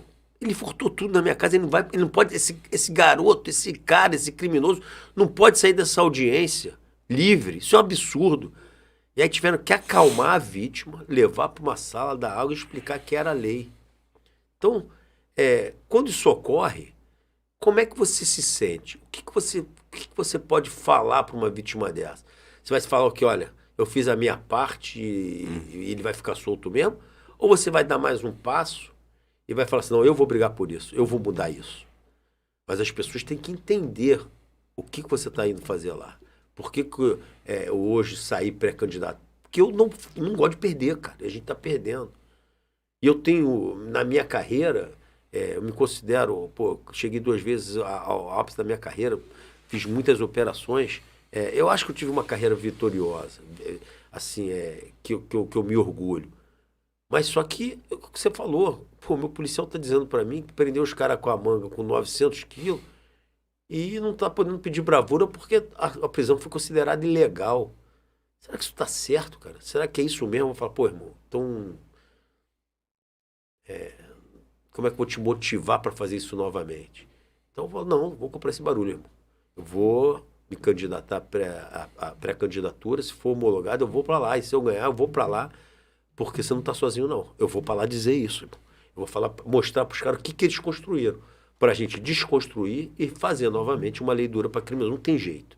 Ou você desiste, ou você vai à luta. Eu não consigo desistir. Eu acredito, como eu estou te falando, que o Rio de Janeiro tem jeito. Não tem criminoso que vai me convencer que eu não tomo aquela rocinha, que eu não tomo o alemão, que eu não tomo uma Vila Cruzeiro em um dia. Aí, para manter, para transformar aquilo ali numa comunidade sem problemas, a gente precisa de decisões e ações na justiça que permitam que o poder público entre, que essa que é a verdade. Você não consegue demolir uma casa. Rapidinho aparece uma liminar que te proíbe. Então, é lá, irmão. É lá que a gente pode falar, é lá que é o nosso palco. E enquanto a gente não ganha esse terreno, a gente encontrou uma decisão no sul do país em que a juíza afirmava que os policiais estavam errados porque eles não esperaram que o ladrão efetuasse os primeiros disparos contra eles para que eles pudessem atirar contra o ladrão. Em São Paulo, é uma equipe policial que entrou numa residência após ver pelo muro que os adolescentes faziam em dólar de cocaína, tiveram também a entrada no ambiente anulada, as prisões anuladas e foram postos os indoladores de droga ali, os traficantes, foram postos em liberdade. Aqui a gente tem a Manga. Realmente, assim, a gente se sente impotente, né? E como, né, aqui representando a tiragem falando, quero contar com você, Lala. Confiamos na tua representação. Ô, João, Tô contigo. a gente não erra Maneiro. quando a gente Gostei não mesmo. espera o bandido atirar na gente. A gente erra quando a gente está atrasado e permite que uma pessoa tenha coragem, a cara de pau de ir para uma entrevista e dizer uma coisa dessa. A gente está tão omisso que permite que ela chegue ao cúmulo de falar essas asneiras na televisão. Então, na verdade, está faltando a briga lá. Porque aqui a gente já ganhou. Aí a gente está perdendo lá. Então, assim, é isso. É exatamente isso. Ninguém vai sacar uma arma e eu vou esperar atirar. Não, porque eu vou ficar vivo. E eu aprendi na academia de polícia. Sacou 2 tiros no peito, irmão. Então não tem tiro na perna, não tem tiro na cabeça. É mirar no peito e dar 2 tiros. Foi isso que me ensinaram. Se eu for ser julgado, meu protocolo, 2 tiros no peito. Por quê? Porque foi assim que me ensinaram na academia de polícia. Puxa, quando o cara for puxar, bum, bum, 2 tiros. Alvo da Cadepol não tem nem perna. É isso. Então não foi isso que me ensinaram. Isso aí. Só que se deixar, eles vão tirar a arma da gente. E aí vão dizer que o criminoso, que o traficante, ele não é perigoso, ele é só um comerciante. Ele vai ficar armado no comércio e eu desarmado, é isso mesmo? Isso aí. É isso que a maioria quer? Um pré-candidato a governador que a gente tem aí já falou em tirar os fuzis das polícias. Tá louco. Como tá o Rio de Janeiro hoje em dia, imagino que seria isso. É muito simples. Você com fuzil, você atira 100, 200 metros com facilidade. 50 metros é brincadeira. Você tira o fuzil da polícia, a polícia vai ter que chegar perto de você a 25 metros para poder te dar um tiro. O cara de fuzil tá te atirando a 100 metros. Como é que o policial vai chegar ali? Tem como chegar, irmão. É que nem na Argentina. O tanque argentino, na Guerra das Malvinas, ele tinha que chegar a 500 metros para acertar o alvo. O tanque inglês era 3 a 5 quilômetros de distância e te acertava. Quando os caras entravam no raio, puf, explodia, cara. Como é que se fala uma besteira dessa, cara? É muita loucura o que a gente vive. Só que é uma loucura porque a maioria tá calada. Eu vou falar isso 10 vezes no nosso podcast aqui. Isso tem que mudar, cara. E a prática é um nível, Dodô. Quando a gente fala Vou voltar a citar aqui esse exemplo, a Operação da Manga. De brincadeira, uma vez assim, a gente comendo, falando sobre esse assunto, indignados, os colegas da equipe, da própria equipe que fez isso, né? E aí um falou assim, o juiz até mandou devolver a droga pros traficantes. Uma pessoa que não é da polícia, que tava lá no mesmo ambiente que a gente, amigo nosso, eu falei assim, caraca, é sério isso? Pô, tipo, as pessoas estão prontas, apaticamente, a aceitar isso do judiciário. Sim. Não, é. O que é intolerável. O que a gente fala, só faltava devolver a droga. As pessoas... Olha só, você viu o memorial que a gente derrubou no Jacarezinho? Aham. Tava escrito lá. Um comércio varejista que nunca irá terminar. O comércio varejista é o tráfico de drogas. É. Que o cara tá armado lá para fazer aquele comércio. Atirou e matou o André. Comércio varejista tem uma tipificação penal que diz que é crime de 5 a 15 anos de drogas.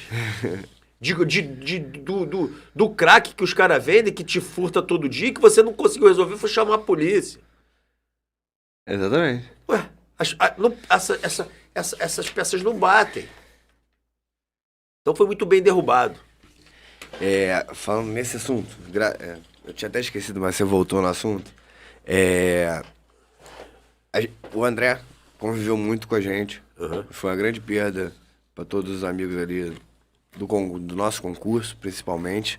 E para todo mundo que conheceu o André, que era um cara muito especial. E depois de um tempo da operação, a gente conseguiu, junto a um dos meus patrocinadores aí, a Hip Combat, prestar uma homenagem à família do André e ao André, né? Inclusive, eu acho que a esposa dele, quando foi lhe visitar, ela estava usando essa camisa. A Hip Combat mandou para você essa homenagem que a gente fez pro André, né? Aí a gente bota a frase do Never Forget, Nunca Será Esquecido. Nunca será mesmo. Tá lá na galeria dos heróis. Merecidamente. Isso nunca mais sai. Sempre gostou de trabalhar, sempre foi um policial que se doou, tá? A frase aí. E a data que a gente perdeu o nosso colega em combate ao crime. Único inocente tombado no Jacaré. Fique claro, né? Pô, único mesmo. Único inocente tombado no E Jacaré. vou continuar esse podcast aí com a cabeça. Ó.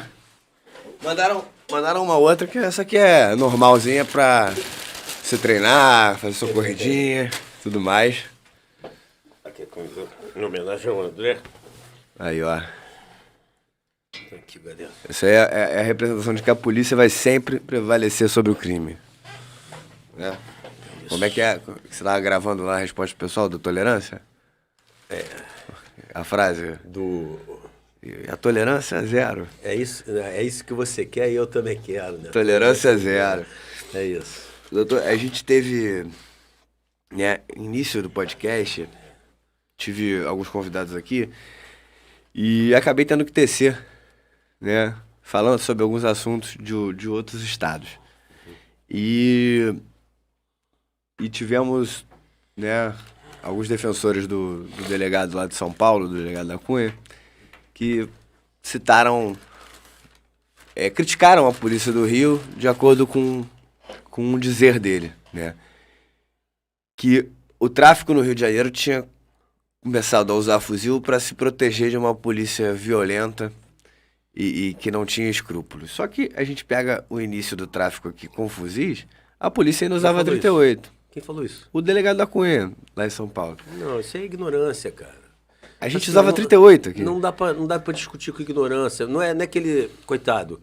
Não é que ele... eu acredito que não seja nem do mal. Na verdade, a ignorância, ele não tem conhecimento da matéria. Porque, na verdade, os fuzis apareceram primeiro com o tráfico. Depois que a polícia teve que buscar esses recursos. Então, coitado, se ele falou, ele foi enganado. A ignorância não é no sentido de agressão, não. De falta de conhecimento. É só estudar, acabou. Não, mas aí o que eu tava te dizendo assim, até te especificando, não é nem pra atacar a pessoa em si, mas os seguidores dele é que vieram com essa farpa pra Polícia do Rio. Não foi nem ele. Ele citou isso lá com desconhecimento sobre o assunto. Ignorância. Mas aí o pessoal, cara, e ficaram batendo aqui de um jeito. Só que, mano, é minha casa. Ninguém vai falar dessa polícia aqui na minha frente, não. Assim, falando besteira ainda, né? Eu acho assim, a gente... João, a gente tem que ser muito humilde, assim. Todo dia eu aprendo, cara. Tô com 27 anos de polícia, todo dia eu aprendo. Tô conversando contigo aqui.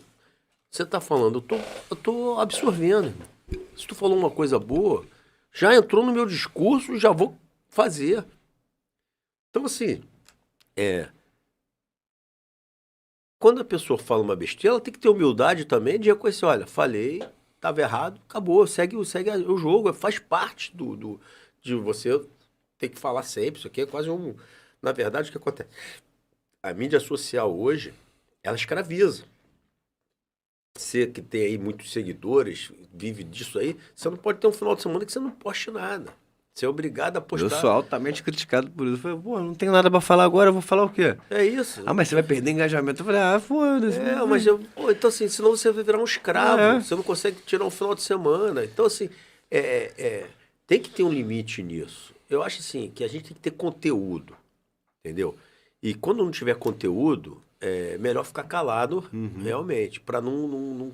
Então a Polícia Civil não trouxe fuzil para cá, entendeu? E muito pelo contrário, as armas que a gente usava, muitas vezes os fuzis, eram apreendidos, que a gente usava e o juiz autorizava que a polícia usasse. Hoje a gente tem um padrão. 2009 e 2011, cada um tinha um tipo de fuzil. A polícia tinha todos os tipos de fuzil. AK, M16, FAL, Parafal.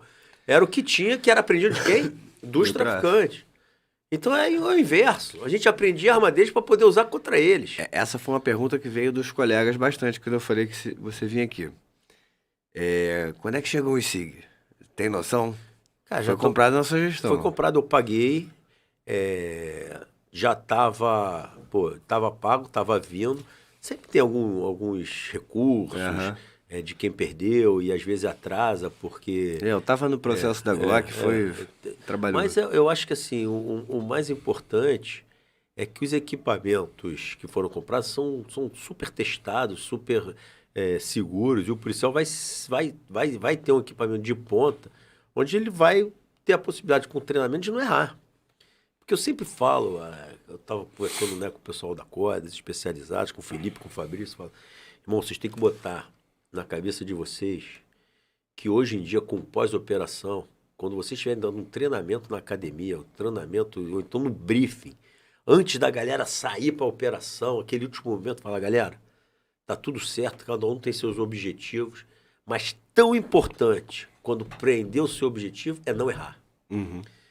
Não adianta a gente prender o principal traficante, pegar as armas, pegar a manga com cocaína e no meio disso aí a gente cometer um erro, uma arbitrariedade ou dar um tiro errado por imperícia, uma coisa que podia ser evitada. Isso, A operação vai para água abaixo. então, assim, são dois momentos hoje em dia que a gente tem que ter na cabeça. Saiu pra operação. Pô, vou cumprir meu objetivo. Vou pegar o cara. Vou fazer isso, vou tirar a arma, vou tirar a droga, porque eu sei onde tá escondido. Beleza. Pô, e o outro lado? E eu não vou errar. Se eu tiver que perder um traficante que tá na minha mira, porque atrás, se eu errar o tiro, tem um inocente, eu vou segurar aquele tiro, depois eu pego e vamos progredir e vamos em frente, porque eu perdi o traficante, mas eu não peguei o inocente, que vale muito mais do que aquele marginal ali. Já perdi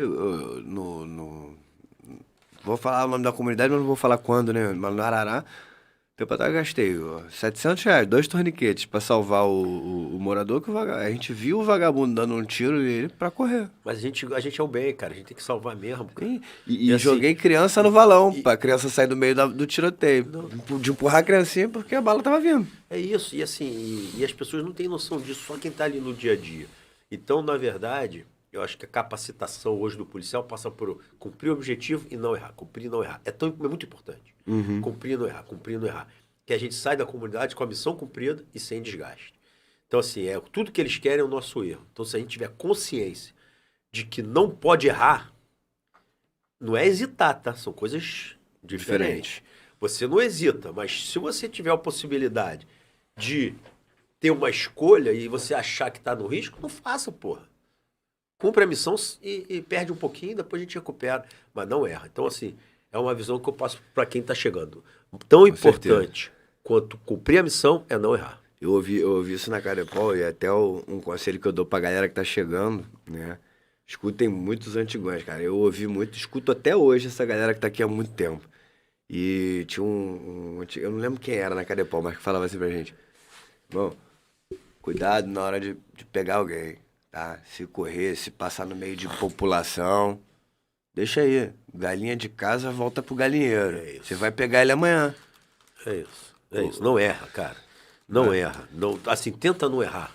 Se você tem a possibilidade, teve as possibilidades de... Pô, irmão, não precisa... Pô, calma. até... Tiro um por um, nada de rajada, nada de... Só se fosse um mano a mano que tu joga aquele negócio pra se salvar. Aí tu dá uma rajada. Não é um por um, intermitente, parado, pô, vendo, com calma, estudando. E a gente é muito melhor que eles, cara. Não tem jeito, cara. Não tem como... A gente perder. Tem, cara. Se você que conhece aquele ali, não tem como. Não tem. A gente vai ter mais dificuldade no primeiro dia, no segundo dia a gente vai já ter facilidade. No quinto dia, é nosso território, cara. A gente faz o que quiser. Exatamente. Eu até contar um fato engraçado, essa questão de não errar, né? Hoje a gente estava na FICAP, né? E tinha um bunkerzinho daqueles murinhos de concreto que eles botam assim, a gente passando aqui, fora da comunidade, de ronda. Sim. O gracinha daqui, o vagabundo, deu uns 2 tiros pra cima da viatura, assim. Não sei nem se queria acertar. Não acertou. Mas deu na direção. A gente parou, vamos ver o que é isso, vamos enfrentar. Eles não podem ficar confortáveis. O garotão ficou meio que preso aqui, ele não podia correr pra cá nem correr pra cá, senão a gente ia pegar ele. Só que aqui tinha um mercado. Né? Quando ele atirou, as pessoas correram. Só que ficou um cara no meio da rua, e andando. E a gente não ia atirar. A gente é profissional, o vagabundo não. A gente não ia arriscar aquele cidadão de bem ali só pra pegar o vagabundo. E a gente, sai, o tiro, sai. O cara... Quando o cara viu a gente gesticulando, ele... O cara era surdo. E o cara atirando por trás dele, o traficante. Aham. O risco que esse... Cara, Né, o bandido botou aquele cara... Aquele cara, é. Porque. Que ele não tá nem aí. O bandido ele não tá nem aí. Ele não tinha como perceber o perigo. E a gente tem a responsabilidade de não fazer a besteira. O bandido não tem a menor responsabilidade se ele acerta aquela pessoa É ali. isso. E Né? é mais um. Ele, na verdade, ele, coitado, ele não teve oportunidade, né? Na Não verdade, teve, ele é uma não teve vítima. oportunidade. E Vítima. nesse momento que ele não estava nem sendo visto, atirou na polícia É. e botou o inocente em risco, coitadinho, né? E aqui eu acho que o recado, eu não quero tomar muito seu tempo. Eu sei que, aliás, lhe agradeço de novo por estar aqui, que eu sei que seu tempo é corrido. Não, mas Tá. é sempre um prazer. Ainda mais com a nossa profissão. Né? Pô, valorizar a polícia é tudo. Um recado aí, muita gente fala besteira hoje em dia, né? A polícia não tem medo nenhum de vagabundo. O policial hoje em dia tem medo sim de responder, ser julgado injustamente, ser condenado por estar trabalhando. Não é por ter errado, nem precisa chegar a esse ponto. Mas imagina uma evolução na questão das mangas, por exemplo, a gente ser julgado por um abuso, por ter entrado num lugar que tinha quase 1 tonelada de cocaína. Pô, é um absurdo. É isso. O policial não tem medo do vagabundo, não tem medo do tiro. Medo zero, cara. O policial não tem dinheiro para enfrentar o processo. Exatamente. Ele também não tem medo do processo. O problema é que não tem dinheiro para gastar com o advogado para defender ele. E aí ele vai acabar preso. Então ele tem medo de ser preso por uma injustiça, por fato que ele não fez. Isso, na verdade, é uma aberração, cara. É uma aberração. Porque, assim, deixa o criminoso com a polícia, cuida da população de bem. Cara, mais do que ninguém, a polícia é que mais quer uma criança fazendo esporte na comunidade, uma criança estudando, uma mãe tendo, condições de sair para o emprego e manter a filha numa creche. Isso é o que a gente quer, cara. Agora, não compare esse trabalhador, essa criança, a mãe, ao criminoso. Não. Criminoso não tem nada a ver com eles. Pare de confundir as coisas. A eles tudo. Ao criminoso, a polícia. Só isso. Só Exatamente. isso. Aqui, antes de a gente encerrar esse bate-papo aqui, que é maneiro pra caramba, queria perguntar sobre o concurso, Aham. tá? Se não for muito Não, desgastante. pode perguntar. Posso ver essa camisa aqui? Claro, abre aí. Enquanto eu acho aqui a pergunta. Aham. O pessoal tá perguntando como você conseguiu, tá? Na sua gestão. Aí, ó. Símbolozão. Como você conseguiu na sua gestão tirar a polícia de um déficit de 10 anos sem concurso, tá?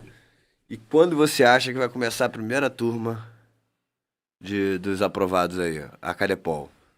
Aí é opinião mesmo, eu sei Cara, que não assim, tem nada certo. Na verdade é o seguinte. Deixa eu tirar o barulho. Na verdade é o seguinte, cara. O João, é assim. Quando abriu a possibilidade de fazer o concurso, com o regime de recuperação fiscal, eu só tinha 100 vagas. 50 de delegado, 100 de investigador. E eu falei, vou pegar. Peguei. E hoje a gente já está brigando por mais 2.000, 3.000 vagas. 1.000 que ele abriu de investigador, mais 1.000 de inspetor. E agora chamamos mais 1.000, na verdade vão ser, se Deus quiser, 1.066 novos inspetores e 1.500 investigadores. Quer dizer, com uma previsão de pelo menos mais 1.000 vagas aí. Então a gente está falando de 3.000 vagas num concurso que eu abri para si. Então essa é a resposta. Quando você é gestor público e você tem um prazo, o governo tem 4 anos, então é um prazo muito curto, passa muito rápido. Então pega o que está na mão. Tipo assim, tem um concurso para 100, eu quero. Porque depois vai gerar uma pressão política, os caras vão passar, vai ter o TAF, vai chamar mais gente e vai acabar forçando ao regime entender que há uma necessidade real do Rio de Janeiro de aumentar o efetivo no interior, na Baixada, nas especialidades, na capital. A gente está trabalhando com um efetivo muito reduzido e a gente precisa entregar segurança pública. Ninguém pode comprar segurança pública. Ninguém pode comprar um plano de saúde, mas segurança não dá para comprar. Então não tem como o regime dizer que não vai botar policial. Vai ter que botar. Vai ter que botar. Só que então, mas isso são fases. Se eu tivesse ficando discutindo isso quando eu peguei o concurso, com 100 vagas, eu agora não estava disputando 3 mil vagas. Não tinha Então, entrado nada. Quando você me pergunta como é que você faz, eu pego o que está na mão. Então, assim, a gente, no governo Cláudio Castro, a gente entregou, 30% de reposição salarial é muita coisa num ano, de crise pós-pandemia. A gente devolveu ao policial, manteve no policial a paridade e integralidade da sua aposentadoria, o risco que você corre, o risco que eu corri na minha vida toda, no final do ano eu vou ter salário igual. Eu hoje estou com 52 anos, eu entrei para a polícia com 26, 26 anos depois, né, você vai me dizer que aquele contrato que eu assinei vai ser mudado, depois de eu ter dado minha vida na polícia com essa expectativa. Aí quando a gente fala de relações no mundo privado, você sustenta que o contrato tem que ser cumprido, agora no público não tem que ser. Quer dizer, que conceito é esse que muda? Que cabeça é essa de ministro que muda entre o público e o privado se o conceito é o mesmo? Então, assim, isso tem que ser respeitado, isso é muito sério. Então, quando a gente mantém a reforma previdenciária, o governador Cláudio Castro manteve isso, ele manteve um contrato. Daqui em diante, cara, se você entrar essa regra, você quer, é contigo mesmo, é diferente do passado. Sim. Então, são conquistas do dia a dia. O que a gente comprou de equipamento para a polícia, equipamento de inteligência, equipamento de investigação, equipamento, como você falou, o SIG, o colete, não sei o que, para proteger o policial, investimento absurdo comparado com os últimos anos.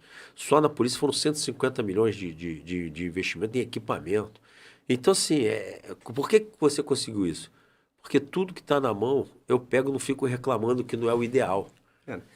Eu também, eu concordo com essa política, assim, acho bem bacana, porque não adianta a gente, minha opinião, né? Não adianta a gente falar, não, isso aí não tá bom pra mim, eu mereço mais. Eu acho que o policial merece mais do que 30%. Claro. Mas adiantaria eu dizer não pra esses 30%?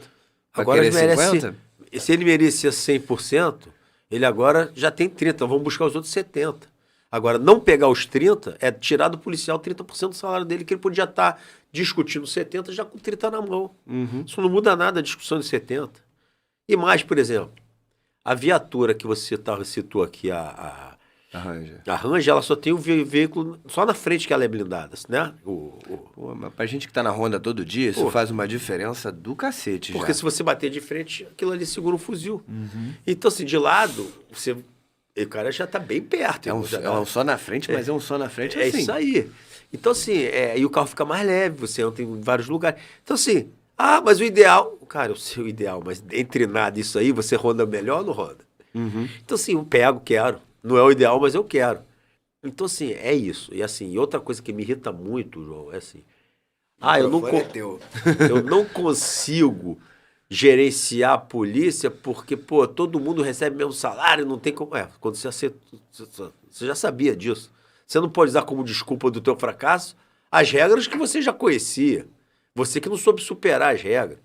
Se você é chefe de equipe lá, tá na carga, não sei o que, olha, você tem um cara que é melhor na escuta, você tem um cara... Mas tem um cara que é ruim em tudo. Mas ele passou no concurso, cara. Ele é bom de concurso. Então você fala, onde é que eu vou usar esse cara? E de onde eu usar aquele cara, o João, que é bom na área que eu preciso, já não tem que fazer um papel, já tá só na área que eu preciso. Porque senão o João vai ter que, num dia da semana, fazer o que ele não gosta. Então eu boto o cara para fazer. Mas o salário é igual. Isso aí não tem jeito, o cara passou no concurso. Agora, o João vai se sentir valorizado, porque, aquele eu só faço o que eu gosto. E o cara, que também não é maioria, a gente aproveita. Então, assim, isso tudo é gerenciar pessoas, gerenciar o público. Quando o cara vem com ideia de privado no público, aí ele não vai conseguir superar. Então, assim, hoje, com o meu tempo de polícia, 2 vezes secretário, eu consigo entender o poder, as pessoas, conviver, perceber até onde eu posso ir, até onde eu consigo dobrar um governador para me dar as coisas. A partir daí eu vou perder tudo, então eu paro. Mesmo com a crítica, às vezes, interna, eu falo, não, tá bom. Porque depois de 2 anos, Você vai falar assim, pô, ela podia ter sido melhor? Podia. Mas olha para trás, vê quem fez mais do que eu. Vê se alguém entregou o concurso nos últimos 10 anos. Não. Vê se entregaram reforma administrativa. Não. Vê se entregaram a lei orgânica. Não. Vê se entregaram reajuste salarial. Não. Ah, então tá bom. Fui melhor do que os que tiveram antes de mim. Mas estão levantando essa bandeira. Pois é. Por que não fizeram? Essa questão da reforma administrativa, lei orgânica e tudo mais. Tem coisas que eu vejo muitos policiais falando assim, por que não estava ali, por que não veio, por que a gente não ganhou isso ou aquilo. Mas tem coisa que não é para estar ali.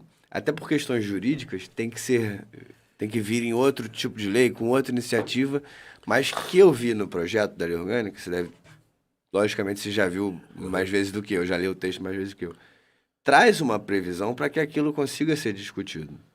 O que antes a gente não tinha nem essa plataforma. Como é que foi feita a lei orgânica, cara? A gente tem 214 anos. A gente nunca conseguiu que um governador mandasse uma lei orgânica para a LERJ. A primeira vez em 214 anos foi o governador Cláudio Castro que mandou na minha gestão. E o que o governador falou para mim? Alain, eu estou no regime. Você só pode mandar para lá, por minha iniciativa, algo que não tenha aumento de despesa. Porque se tiver aumento de despesa, uma proposta minha, eu tenho que passar pelo regime. Então, a tua lei orgânica vai ter que ir lá em Brasília, para eu negociar lá, para depois aí eu mandar para a LERJ. Eu não posso mandar aumento de despesa sem negociar. Com impacto financeiro. Beleza, então, governador, eu vou fazer uma lei que não vai ter nenhum impacto financeiro. Tudo que eu fiz na lei orgânica não tinha impacto financeiro. Então, foi uma lei orgânica possível. E o que ele me falou? Depois que chegar na LERJ, lá é o palco. Aí lá, o sindicato, as associações, é o lugar democrático para se discutir. Eles vão ter a bancada dele, os deputados dele, e ali vai ter a discussão. Então, tudo planejado. Aí o cara vai para a tribuna, de vez de defender os seus direitos, vai criticar que não foi chamado. Pô, você não foi chamado porque não era a hora de você ser chamado. A hora era agora. E esses direitos que você está discutindo, você vê que você não conseguiu emplacar. Mas você conseguiu algo que você enxergou importante. Você ter o direito àquilo ali. E no momento certo, já sabedor que você tem aquele direito, você vai discutir quando for possível. Muito mais do que você tinha. Sim. E no lugar certo. Então, na verdade, o movimento inicial foi muito difícil. Durou 214 anos para ser feito. Só 214 anos. Critiquem, mas fui eu que fiz. Eu, o governador Cláudio Castro. E a discussão na LERJ, todos ali têm méritos. Porque era para ser feito assim. Então, o deputado que brigou pela classe, o delegado que estava lá, o deputado Tira lá, o que estava lá também defendeu, ele não fez mais do que o papel dele, cara, que era a hora de brigar mesmo. E ao defender a polícia de movimentos que naquele momento queriam impedir uma série de aprovações dentro da lei orgânica, pô, era tudo dentro do previsível e da função dele. E graças a Deus eles foram muito bem nisso. Eles protegeram a lei orgânica. A lei orgânica foi sancionada com aquelas garantias que a gente precisava. E está todo mundo de parabéns. Então não precisa criticar ninguém. Você está de parabéns pelo que você conseguiu, porque foi o máximo que você conseguiu. E o governador Cláudio Castro está super de parabéns, porque foi o único governador em 214 anos que mandou a lei orgânica. Estava até conversando com a velha guarda que eu encontrei lá no dia da sanção da lei orgânica. Tuxê, que tem 47 anos, a galera da DEAC, eles falaram, pô, os caras estão reclamando, eu com 47 anos, ninguém mandou essa lei orgânica. Então, assim, é sempre do contra. Tem uma proposta do governador que ele fala muito do hospital da Polícia Civil. E há uma proposta de criar um hospital em parceria com uma outra instituição que atenderia 80% da nossa classe, 70%, 80%. Pô, tem gente que está criticando. Por quê? Porque ficaria 20 de fora. Pô, não é mais fácil depois de brigar pelos 20 e já atender de cara 80, de vez de ficar 100% sem atendimento. Então, assim, não tem horas que você não tem que discutir, você tem que impor a sua caneta de secretário e assinar isso mesmo. Não tem discussão, eu quero os 80, depois eu discuto o 20. Ah, o cara vai reclamar? Vai. Eu também vou tentar te ajudar, mas eu resolvi o problema de 80. Não, com certeza. Então, assim, tem horas, ô João, que as pessoas criticam sempre. Mas a gente tem que olhar as conquistas. O que você conquistou. E pior, o que foi teu? O que você convenceu o governador? Não foi ideia do governador, não. O que é teu? O que você fez para convencer o cara? Ou o cara já tinha essa ideia e ele fez e você Só tava ali. você estava ali? Então, assim, é isso. Então, assim, não discute o que eu fiz. Conta a tua história, irmão. Ponto. É. Teve endereço. Com certeza. Então, acho que não vou mais tomar seu tempo aqui, tá? Só queria ver se, assim, uma última coisa que foi muito interessante na sua gestão, né, se desse pra você dar uma resumida pra galera aí, uma palavrinha sobre, foi a questão da força-tarefa. Da milícia. E eu fui em várias operações ali com... Você sabe que quando eu voltei, você vai lembrar disso, você falou dela aí. Quando eu voltei no DGPC, É, eu estava muito incomodado com aqueles grandes assaltos no Rio de Janeiro. E eu formei um time muito forte no DGPC. Eu, Fernando Albuquerque, Jansen, o Flávio, o Flávio Porto na inteligência. A gente meio que montou um time ali bem, bem fechado. Tinha a parte operacional, tinha a parte de produtividade e tinha a parte de inteligência. E a primeira coisa que eu fiz lá foi montar uma força-tarefa, que a gente colocou o DGPE, Draco, Delegacia 21, em cima da Nova Holanda. Então tinha carga, tinha core, tinha 21, todo mundo em cima da Nova Holanda, e a gente passou várias madrugadas para pegar os caras. aham. E a gente conseguiu diminuir bem aqueles roubos ali da Nova Holanda, aqueles grandes assaltos. E os caras, porra, estavam abusados. Iam cheio de arma pra pista, aqueles negócios como é que é o nome que joga no pneu, Miguelito. Miguelito. Pô, aquilo ali, tava fora da polícia há 8 anos, quando eu vi aquilo, eu falei, pô, que negócio é esse? O poste mijando no cachorro, irmão? Que porra é essa? Então, vamos pra pista, vamos pegar. E a gente conseguiu não pegar todo mundo, mas houve algumas prisões importantes e deu uma diminuída. E agora, depois do Jacaré, a gente não conseguiu mais trabalhar isso.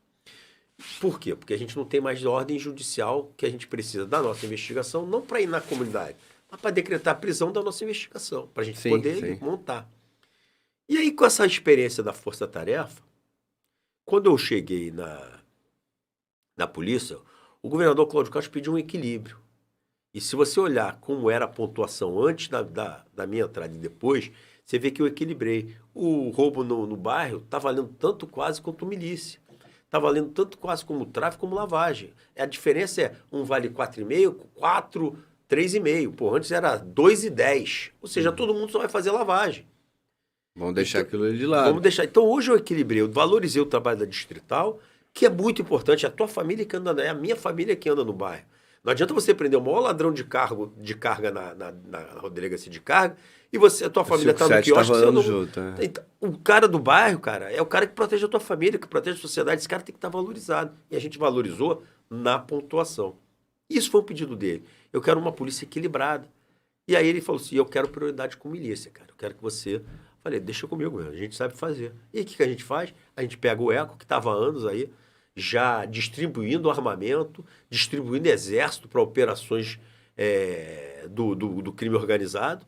A gente, pega Macaquinho, a gente pega Latrell, que era o cara da guerra deles. Latrell. A gente começa uma força-tarefa com o doutor Felipe Cury, todo o DGPE e a Draco, que a gente prende 1.200 pessoas envolvidas, pessoas que procuravam a hora de milícia porque era mais fácil pagar a milícia do que conseguir uma nota, uma receita do remédio proibido, que era fiscalizado, e estava na área de milícia e não era fiscalizado, para ele era lucro pagar a milícia. Então o cara esperto, metido esperto, ele diz, a fiscalização não vem aqui, então eu vou vender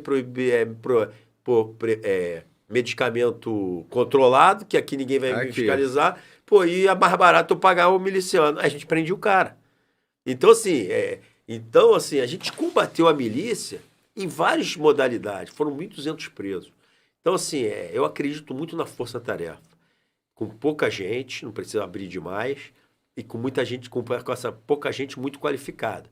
E é isso que a gente fez na milícia, a gente que fez na Nova Holanda, e serve para qualquer um. É só aplicar. Pega o conselho de força-tarefa e aplica, que você vai ver que você vai ter resultado. Então, eu lembro que no dia da prisão do ECO, tava voltando da Cid Paul com um amigo na viatura, você conhece? Não vou citar nome, porque eu não gosto de citar o nome de ninguém aqui sem a pessoa autorizar. Aí o doutor Felipe ligou pra ele, aí, porra, João, vou te deixar ali na 42 pra pegar teu carro e vou ter que voltar na City Pau pegar meu colete e tal, que a gente pode ser acionado de madrugada. Eu falei, pô, me leva. Ele, pô, não posso, eu não sei o que é um negócio super secreto, mas falaram pra ir só eu. Eu falei, então tá bom, né? Eu gosto de tudo, eu sou voluntário da porra toda. Não, mas Aí... foi uma grande ação, assim, pô, foi... Quem conhece o trabalho, se você já teve aí alguns episódios que eles contaram, eu acompanhei bem de perto, o grande mérito do Felipe, na época o doutor Fernando Albuquerque era subsecretário de inteligência, foi sair a vaidade e a troca de informação entre as equipes. Não, o doutor Felipe é fera demais. E aí no dia, quando teve a vitória, pô, foi uma vitória de todos, como eu falei agora, a lei orgânica na Alerj é uma vitória de todos, e assim, e aí depois você para ver, e aí te dá uma satisfação de você ter história para contar, de você ter feito a tua história na Polícia Civil e você não precisar ficar falando mal dos outros. Você ter a sua própria história para contar. Acho que essa é a diferença eu aí. fico puto da vida. Eu olhei e falei assim, porra, nem me chamaram. É, que vacilo. é isso. Que eu gosto de ir. Doutor, muito obrigado. Não vou tomar mais o seu tempo. Daqui a pouco tem, quem não sabe aqui, além de surfista, faixa preta, delegado, flamenguista, né? Com paixão. Isso. E daqui a pouco tem jogo, não vou prender mais o doutor aqui. Muito obrigado. Obrigado. Tá? Todo o respeito. Não, eu que te agradeço Obrigado a oportunidade aí. E, assim, só pra encerrar aqui o papo, um elogio aí, já chamei ele aqui. Ele tá perdendo a vergonha, ver se o doutor Felipe vem aqui conversar com a gente também. Monstro. Filipão Monstro. é um monstro. Eu tenho muito que agradecer na minha gestão, ao sucesso da minha gestão, ao trabalho desenvolvido pelo Dr. Felipe Cury. Ele sabe disso. É o reconhecimento que ele tem na tropa, nos meios de comunicação, no meio político. É algo que ele conquistou.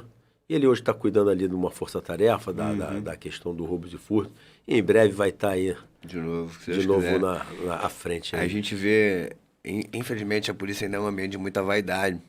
Mas eu pude acompanhar ali, o era secretário, o doutor Felipe estava ali no DGPA, que o DGPA jogava todo junto. Né? Não tinha assim, DRFA, DRF. Era sempre junto. Todo mundo ali pintava alguma coisa assim, tem que correr em tal lugar, o colega tá precisando de ajuda em tal lugar. Ia, quem tivesse ali na City Pau ia. Ou seja, sempre misturava os times. Entendi. Né? Então era um corpo só. E isso foi muito legal de viver ali de dentro. E Foi é muito isso. bacana. Eu acho que a gente é um corpo só, o lado do bem. O lado do bem tem que estar unido, né? E pra não ficar com ciúme, né? O doutor Vinícius, que é ciumento pra caramba. Você também. Prazer imenso, quero voltar logo pra equipe. Hein? Não, o Vinícius é fera braba, né? O Vinícius, se contar direitinho, ele fez o papel dele. Conta direitinho lá que você vai entender o que eu tô falando. Conta direitinho que ele tem um número expressivo também aí de operações, né? Doutor Vinícius é fera também, sou fã. Tive o prazer de ser amigo dele antes de trabalhar nele, né? Já era meu amigo. E a gente veio se encontrar ali na DRFC e o trabalho bateu, graças a Deus. Graças a Deus. E eu fico feliz, né? Porque foi na minha gestão. Foi. Então o cara arrebentou, né? Pô, doutor, eu vou Obrigado. até, respeito aqui, até levanto pra falar. Não, eu que agradeço, irmão. Obrigado pela sua honra. Tá? Galera, valeu.